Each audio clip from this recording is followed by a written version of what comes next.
In English, there's this quite visual but also somewhat grim saying of to kill two birds with one stone. Meaning, for example, to use one technology and solve two problems.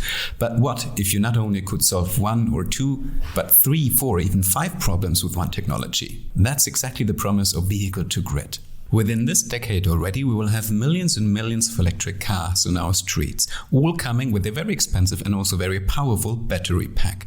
Now imagine these millions and millions of battery packs would be connected to the national grid in a bidirectional manner, meaning they're not only able to take power from the grid, but also to feed it back. This would open up a multitude of different possibilities. On the one hand, you could connect them to a virtual buffer that could help to deal with the fluctuations that automatically occur if you have a high percentage of renewables in a national energy grid. It could also help to devise business schemes where the end consumer actually turns into a producer, into a prosumer, and could earn back money and lower their electricity bills. And furthermore, you would just utilize a very cost-intensive asset that usually just sits around 23 hours per day and make use of it 24 hours each day. That's just 3 possible scenarios that are enabled by V2G. As logical and as attractive as it sounds to roll out this technology into the mass market, one also has to admit that so far it has been mainly limited to either model projects or test fleets. So how close are we really to rolling out all these various use cases and business models into the mass market? Let's find out in this episode.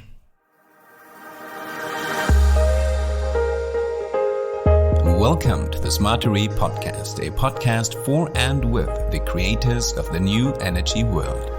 A world in which energy will be renewable, decentralized and digital, bringing together electricity, heat and mobility. Let us show you how we will get there and who will get us there. Welcome to a very special episode of the Smartery Podcast, because this podcast actually was recorded at the Smartery Restart on the Power2Drive Forum.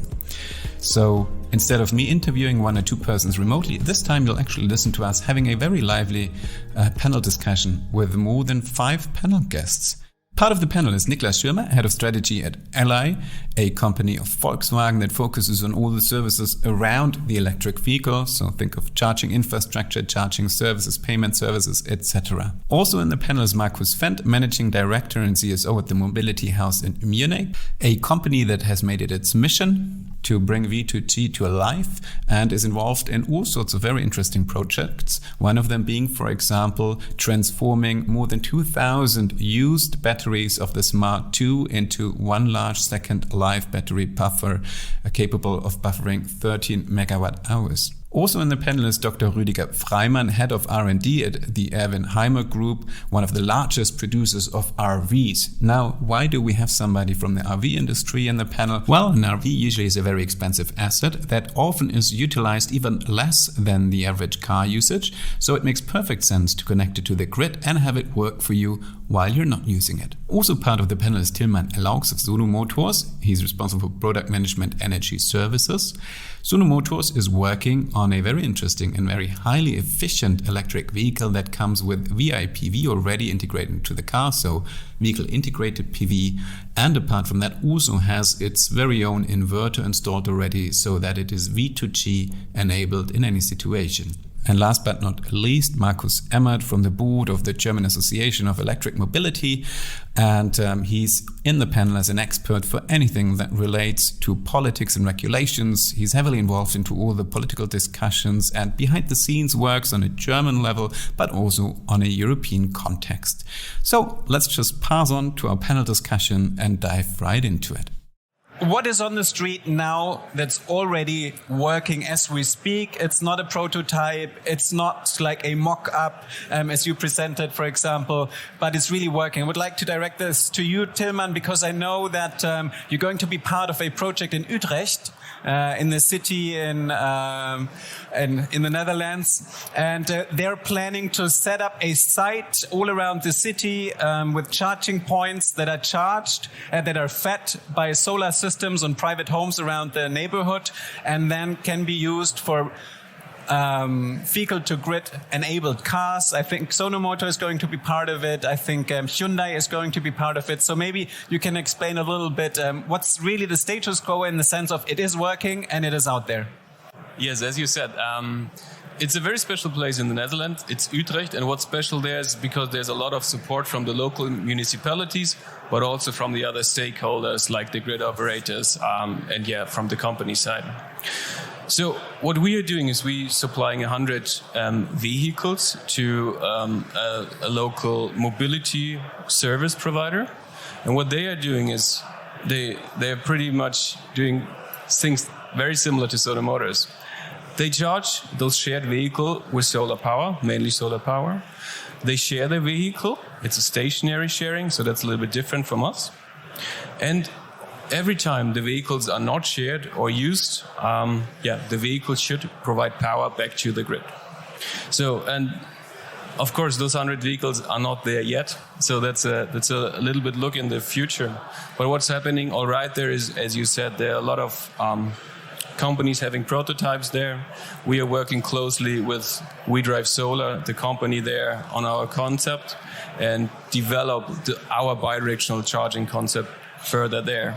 So we're going to come back to the AC/DC question a bit later, but it would be a detour now, so I'm just going to ask you about that in a couple of minutes.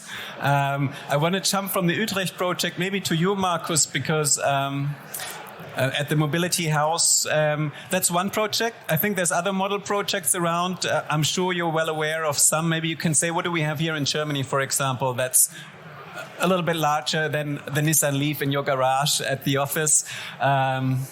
What comes to your mind? What's already working now? Actually, there is no big project in Germany. It's not in our garage. It's actually officially a power plant. Okay. So it is working, and we proved that it's technically working. There is a huge project, or several huge projects in the UK. One with 300 vehicles, another one with also around 200, 300 vehicles. They heavily subsidize that with 30 millions. And then there are a couple of further projects. There's a Denmark project with 30 vehicles now already up and running for I think 4 years now, with Nuve, a competitor of us, and there are now first school bus projects in the US upcoming. California released school buses which are standing around for hours every day, and 3 months during summertime, so that they can contribute, especially in emergency cases, to the grid. So California for school buses is the first country where you really have a legislation appreciating feeding in from a vehicle into the grid. All the other countries, you are still working with exemptions. But that's what I meant. And Niklas, we need to change because technology is more or less there. I think maybe there are not big projects yet, but I think in Berlin they're working on integrating the electric buses of the local transport system into the grid as well. So maybe it's in the works. Why are we still at that very limited project level, limited to one city or one site or one manufacturer? I think Markus Emmert brought it to the point. It's several things. It's first technology. Once the technology is ready, the companies say, why don't we do it?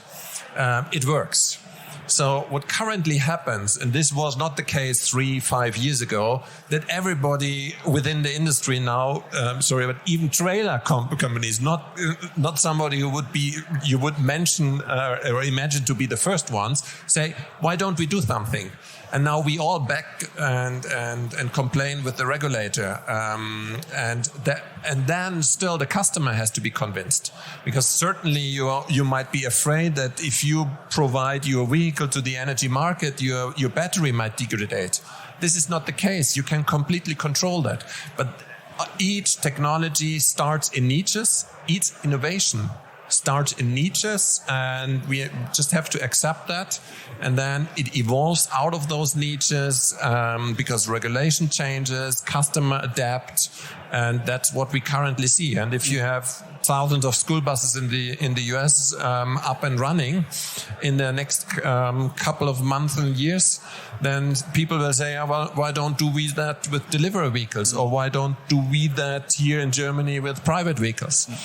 It needs a little bit of time. There's a couple of limited projects. The technology works, and the question is, how can we scale it in large numbers? Referring to those large numbers, what's the potential we can tap into in the coming years? Does one of you have numbers, for example, for the German market or any other market, how large that potential buffer battery could be? That could potentially be available. Markus, do you have some numbers? Yeah, the potential of only electric vehicles of cars. No, there are also trucks, there are also trailers. In 2030, there will be, Markus, correct me, about 400 gigawatt hours. 500. Only the potential of batteries capacity. And really you said it yourself, there's cars, privately owned cars, there's school buses, there's the buses in the city system, there's trucks. Which of these specific use cases is the most interesting one? Because usually we talk about private cars, but maybe trucks, maybe fleets are much more manageable. You know, they're much more, it's easier to plan. You know when your bus is moving, you know when it's standing. So what do you think, which of these groups are most interesting? Everything is interesting. Everything. Okay. But not for everyone. So I think that's the point.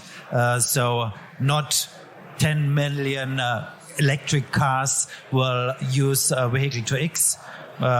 And not every time. So I think we must look for the whole possible things and integrated this. Yeah. And speaking about, yes, please, if I may Niklas. add, Yeah. So I think we really have to look into use cases. And first of all these use cases are interesting where the car is really connected for a long time to the grid, because then you can offer the service.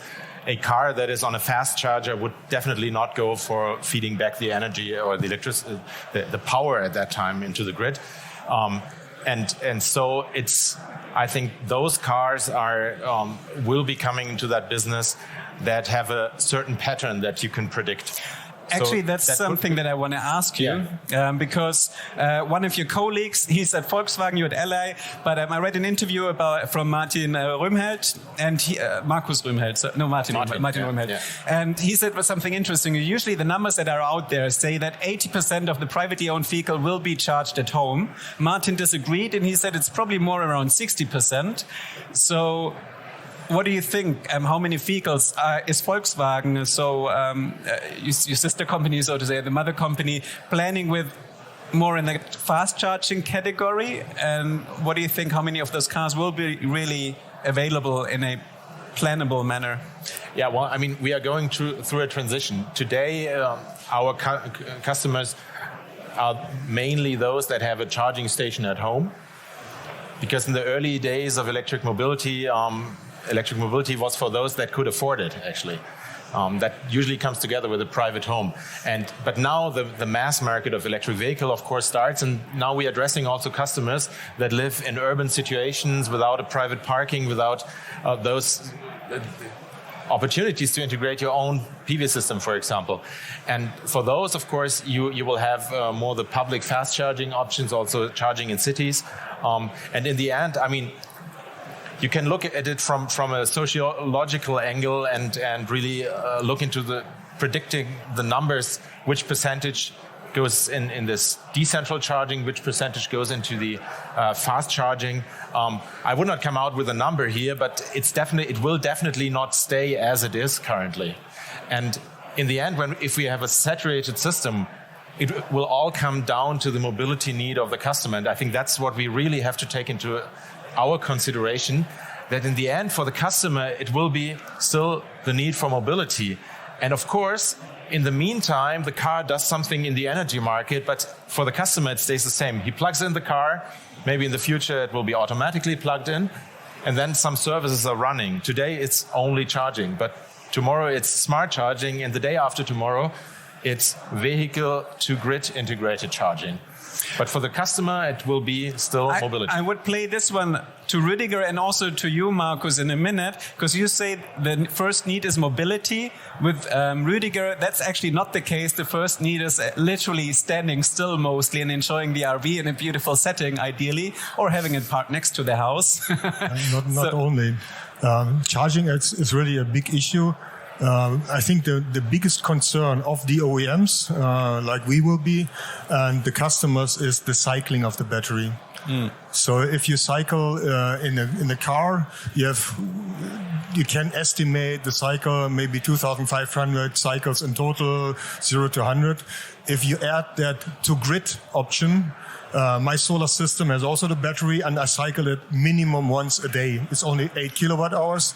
But if I imagine that my car also goes into the same cycles, additionally to driving, we have to find somehow to estimate the lifetime and also to give the customer a feedback. If you're going to cycle this and this and this, your battery degrades quicker or slower.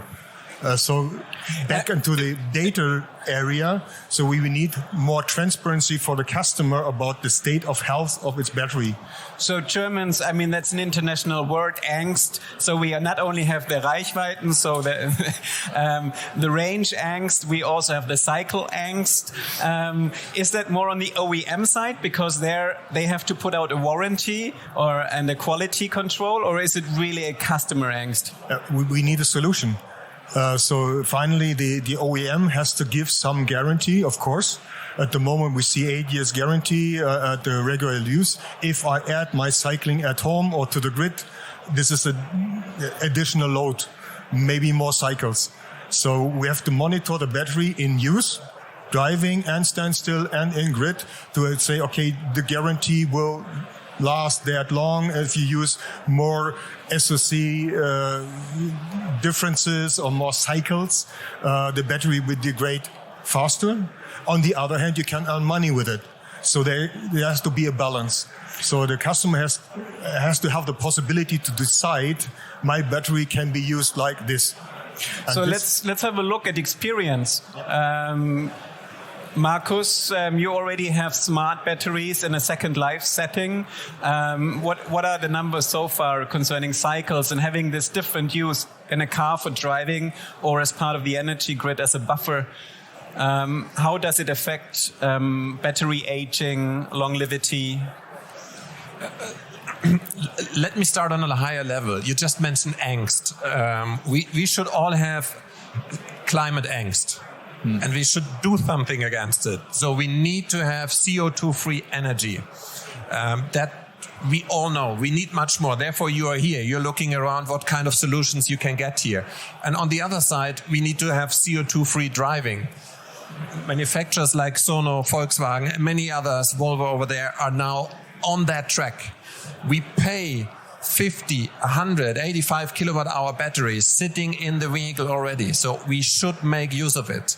In Germany, as Markus just mentioned, in 2030, we will have 12 times the amount of pumped hydro in vehicle batteries sitting somewhere around. So let's make use of it. So let's not discuss about certain special cases where it doesn't work or where it's complicated or where we might have angst.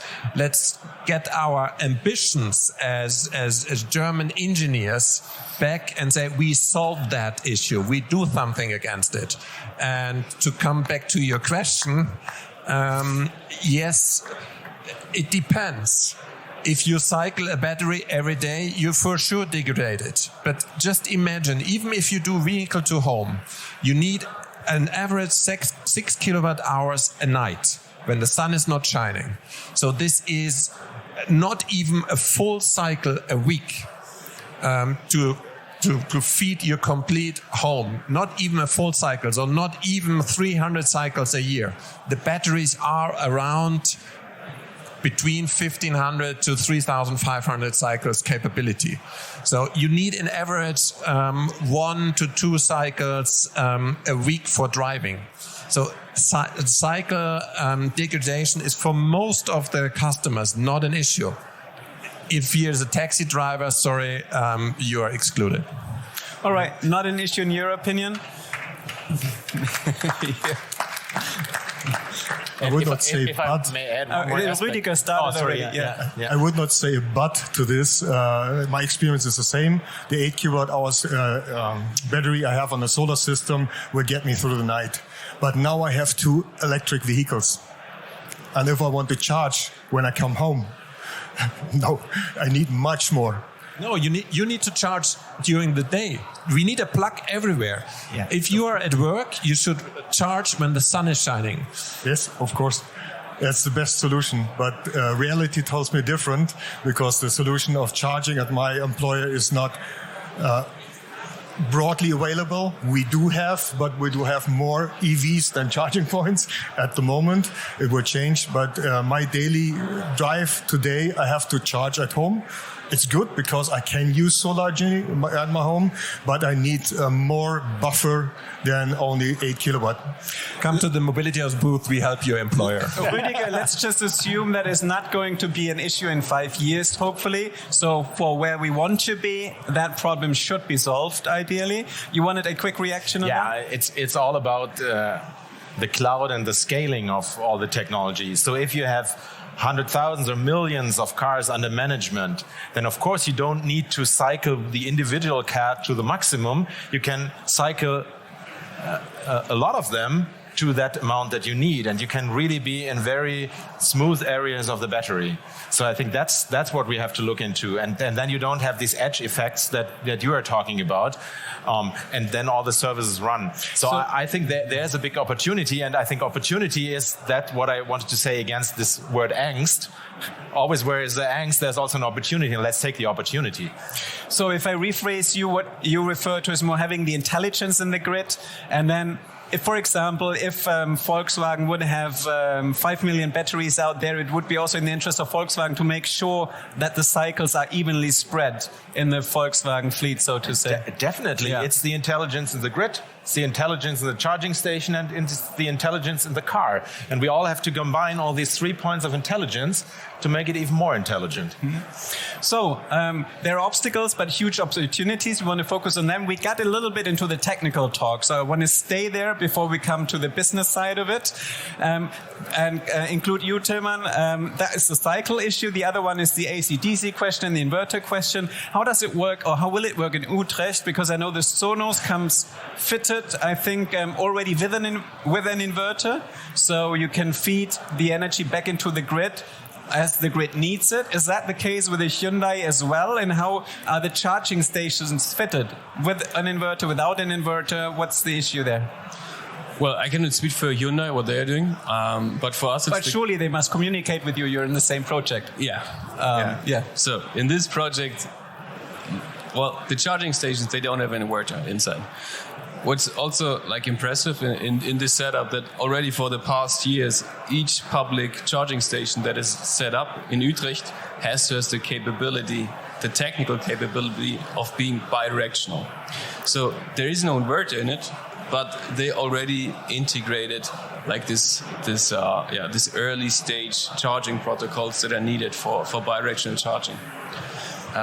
And yeah, we don't have we have the inverter in the vehicle, so we don't need the inverter in the charging station. But basically, like going back from. But just to answer my question, because it's two different ways of going at it. As a car manufacturer, I can decide to put the inverter in the car that raises the price of my car, but makes it more flexible and the charging station cheaper. Or I can go the other way around. But technically, every charging point can cater as well to a Sonos as to a car without an inverter, or is it different charging stations? Do I need to use a different charging point with a Sonos than I need to use with the Tesla? So for charging, every charging station works. Okay. If you want to provide power back to the grid, like the charging station does not need an inverter, but it has to have the right charging protocols and security measurements. Which is not a lot of work to add to the charging station, but is a little bit different and is required for regulatory purposes. All right. Last question in that direction. Is there a need for the whole manufacturers to come together and decide on various standards so that it's all compatible? Is that in the works? You say no, you say yes, so I need to hear both of you. No, I think both ways are okay. But only these both ways about Typ 2 or CCS. That's enough. And I think both ways, AC or DC, are very important to integrate it. And both are okay. So that's market. That's AC/DC, and in regards to protocols or anything, or just the plug size, are there still some standardization issues? Not anymore. As I say, technically we are more or less ready. So the bidirectional standard is so-called in the industry famous 15118-20 is in the final release. FDIS is the status called for that. So we have to wait a couple of 3 more months or 4 more months that it's officially published. Then also the bidirectional standard is valid. Coming to AC or DC, it's a matter of costs, and at the end, the car manufacturer has to decide, do I want to put it into the car? Which is a complexity because Niklas said it already, the car is mobile and the energy regulations are totally different in every country. So if you want to ship a car from Germany to Japan, you have suddenly to adapt your AC bidirectional charger to Japanese standards or harmonics or stuff like this. You don't want to do. So the car manufacturer want to have a clear cut to say, okay, we deliver a car and the energy side, the electrical world should take care about the local thing. Therefore, they are heading for DC. DC certainly, as we know, or if we put it to the electrical side, you guys are out of that industry. Then you have more this 3-step sales approach. More people are earning on that. You have lower quantities, so the price is going a little bit higher in DC than it would be in AC. I would like to come to the business side, unless, Markus, you say there's one or the other technical question we haven't covered yet. No, again?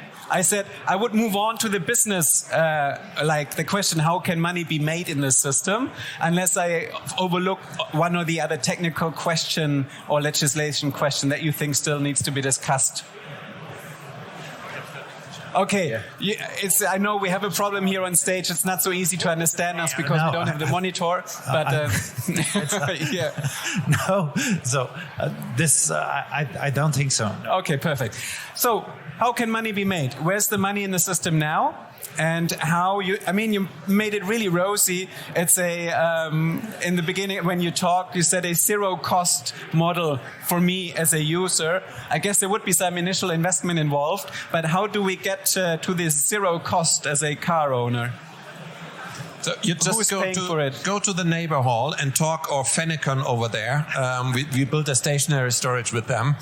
And ask them how much money or what is the amortization time of a stationary storage, because it's more or less the same without wheels. And they all will tell you it depends on which energy or grid product you do and in which country you are. Because currently stationary storage earns money in Australia a lot. We all know the Tesla 100 megawatt hour storage there, in the US currently, and in some niches in Europe.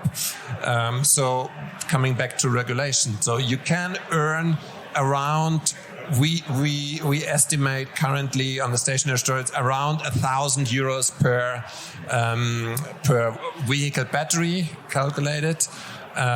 In some countries it's better, like in the UK it's a little bit more. €1,000 per battery in which timeline? 1 year. 1 year, okay. So, and then you certainly have to subtract the cost. You need a smart meter, you need to pay off the bidirectional charging station, which is still at a level of, let's say currently €4,000-5,000 if you buy it from Indra or whatever.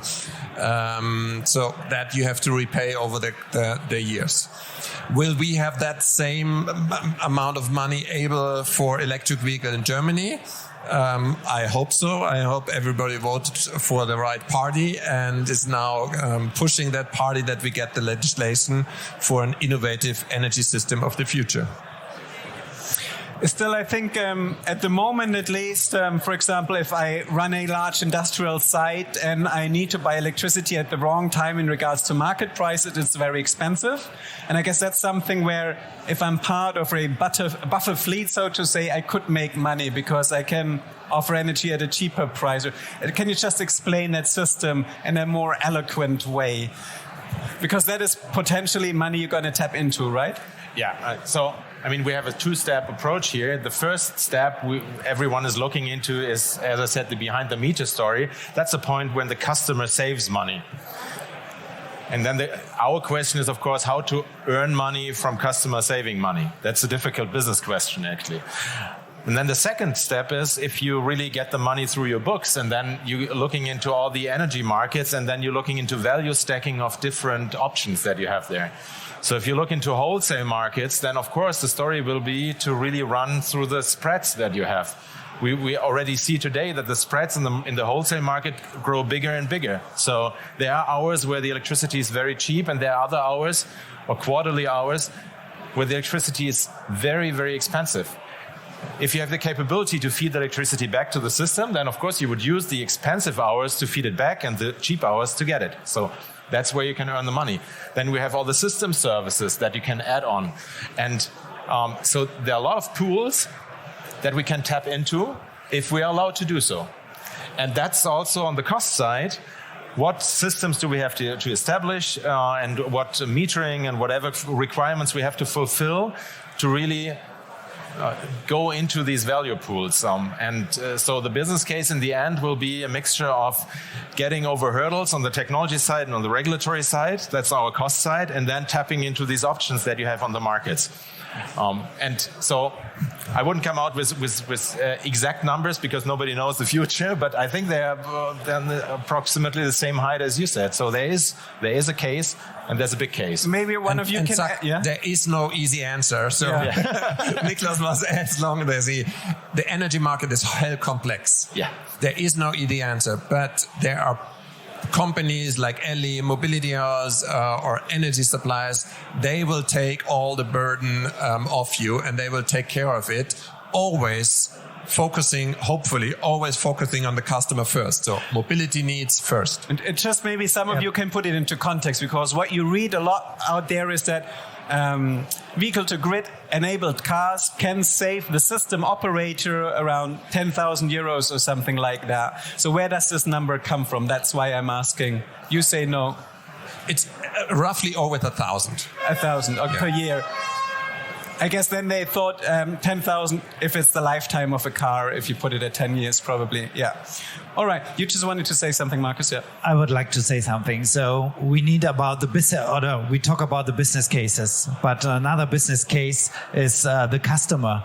Customer will invest to be independent, like caravans, like home grid solutions. So this is also a business case for the customers.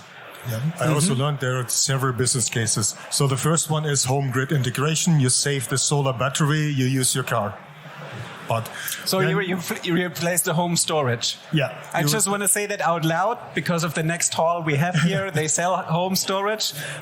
So basically you would put them out of the market. Possibly. In that limited market of RV Possibly, owners. Yes. Okay. The second one is to have virtual grids. So everyone has his cars at home and you aggregate them virtually to a bigger plant. And you contribute to the regulatory market where you stabilize the grid frequency. And in 15 minutes reaction time, you can put in energy or suck out energy.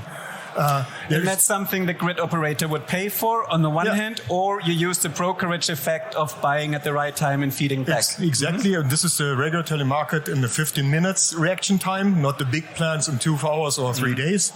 And you can really buffer energy quickly, locally. The next step is if you aggregate, especially our caravans or motorhomes, which stand still most of the year, aggregate in one place.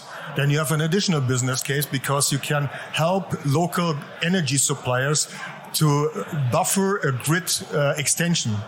So if there is a discovery of more energy need in local places, you can put 10 caravans there, buffer the energy over the day. So at the working time, at the cooking time or whatever, you buffer locally. So this helps to really estimate if the grid has to be extended, and it saves you time to extend the grid.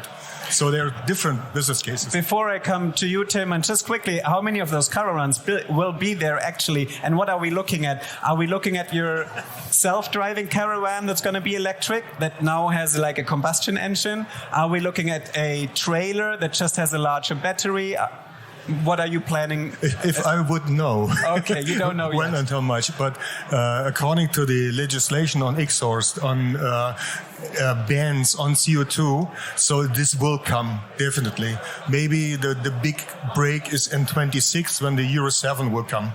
So there will be many cars and maybe 2030 only electric driving caravans and motorhomes. Okay. So there will be a market. So we're looking in the future, yes. And if I would know when and how much, I would be. But that would mean also logically that you also have to move in the direction as Volkswagen did with Elli, that you start building your own services around it, or is that something you would hand over to the mobility house or to?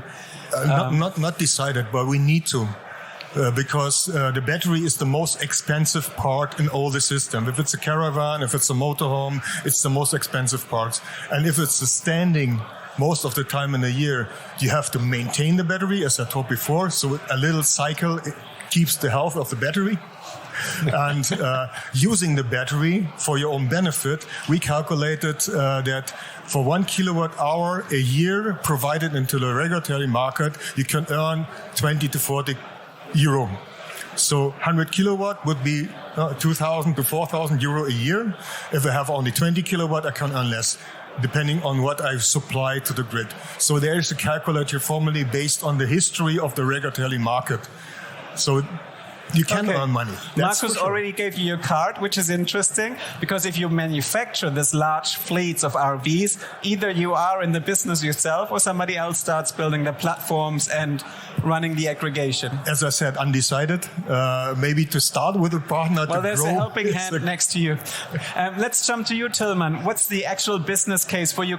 Consumers, for those Sono Motors or Sion owners? What do you think is really within reach?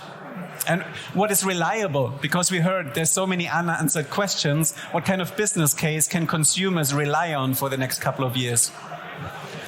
Well, as you said, like we have a strong focus on Vehicle2Home in the beginning, and there the business case is very simple, especially for the Sion owner. You save 20 cents per kilowatt hours, basically that you store in your vehicle and use in the evening, and not sell it to the grid. So from a customer perspective, the business case is very simple, and it's clear and it's stable. As electricity prices are potentially going to rise, and the price I receive for selling the electricity back to the grid is getting lower and lower.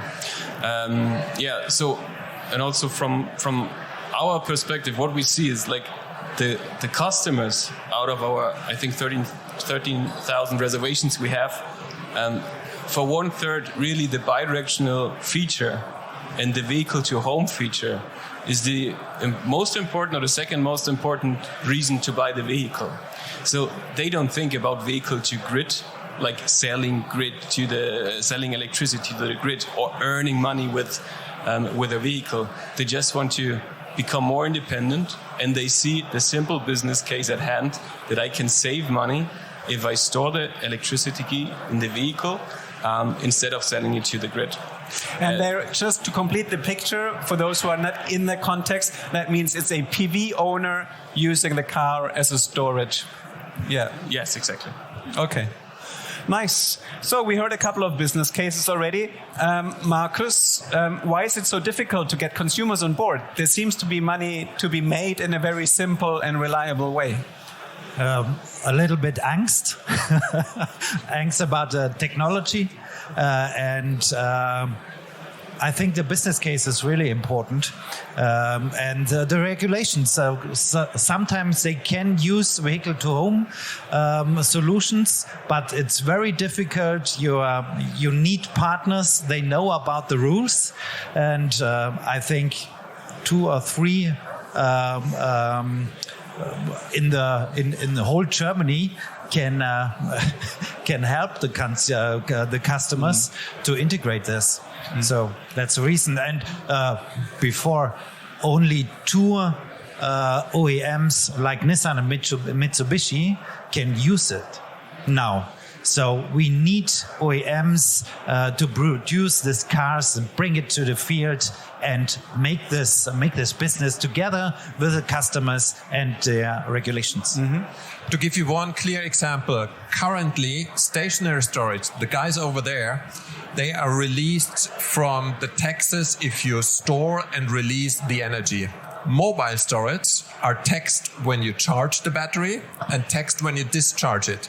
So there is no business case for V2G yet. as with stationary batteries, because there is a regulatory issue. I would play that back right to Markus. So what's the front on the lobby side? How close are you getting to change that legislation? No, we work together with Markus and the ministerial. We need the solutions, and I think 1 year, 2 years. In Germany? That was related to Germany only or for to Germany. The EU? Only for Germany. It's The next step is in Germany. most of the countries, but Germany, you have to understand, is the most relevant country for the next couple of years, because it's actually. Therefore, I'm pushing so much that we develop it, because it will be an export model. This will be the industry of the future, and we started already great with solar, and then that we decreased it again because we were afraid, and so we killed the whole industry. We killed close to 200,000 workplaces.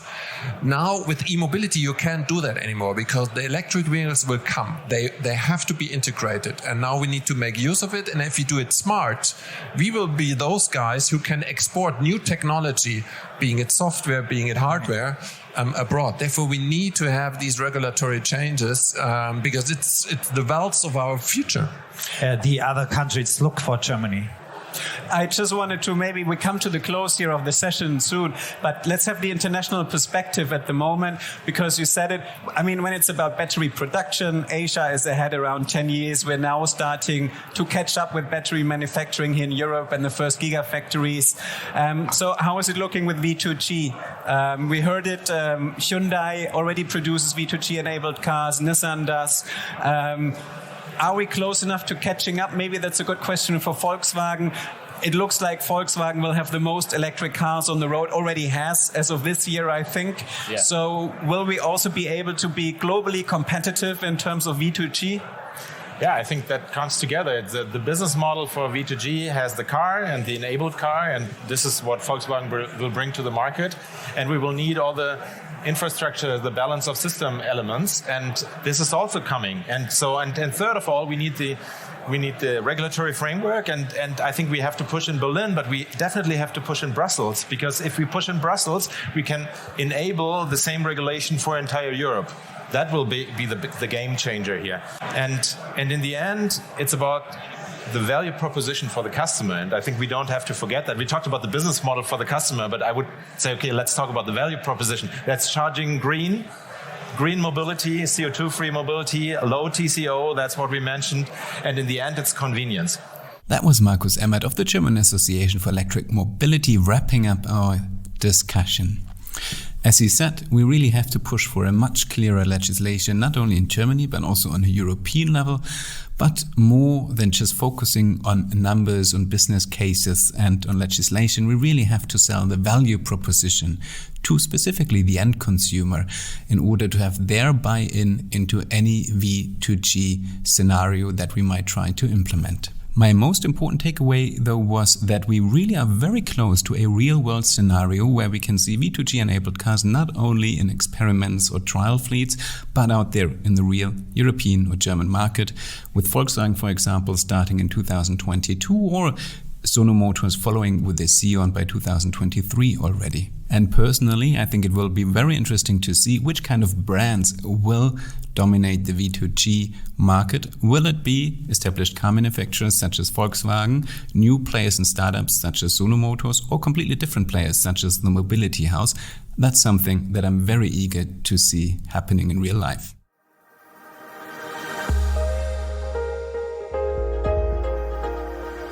Well, thanks for listening into our live episode recorded at the Smarter E Restart 2021 at the Power2Drive Forum. If you want to be part of a live event yourself soon, please check out Power2Drive Europe, the international exhibition for charging infrastructure and electric mobility, taking place in Munich on May 2022. If you do not want to wait that long, please check out power2drive.de for many more interesting publications, for example, the charging infrastructure overview, or of course current market graphics.